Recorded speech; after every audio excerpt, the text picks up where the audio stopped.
Ekonomi moneter Islam ke depan.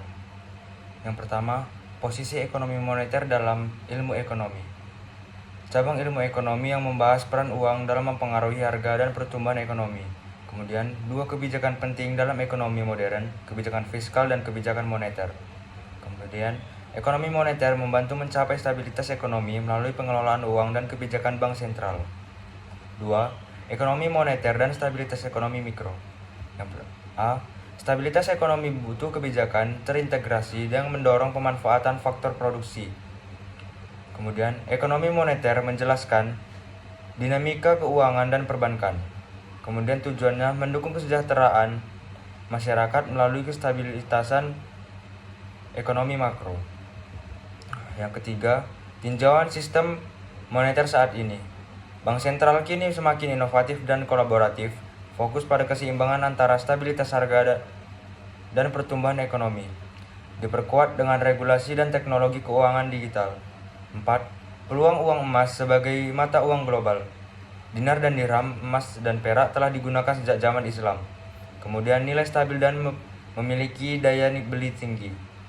Yang terakhir, di Indonesia, PT Antam produksi dinar dan dirham berstandar internasional. Yang B. Konsep uang dalam Islam. Uang berasal dari kata an-naqdu, artinya tunai dan dirham yang baik. Kemudian dalam Islam, uang hanya alat ukur, bukan komoditas. Permintaan dan penawaran uang. Permintaan uang, menurut Irving Fisher, uang dibutuhkan untuk transaksi, bukan disimpan. Penawaran uang diatur oleh bank sentral untuk menjaga kestabilan ekonomi. Peran uang dalam sistem moneter Islam.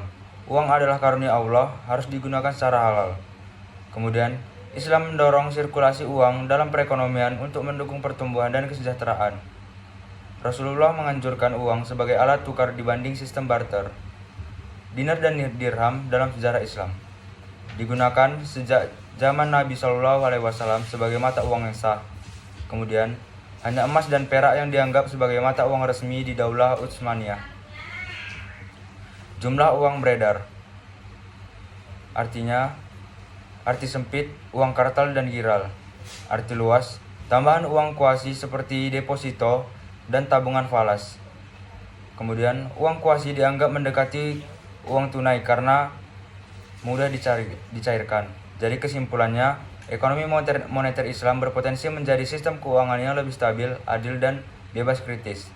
Prinsip utamanya yaitu tanpa riba, berbasis aset real, distribusi kekayaan merata,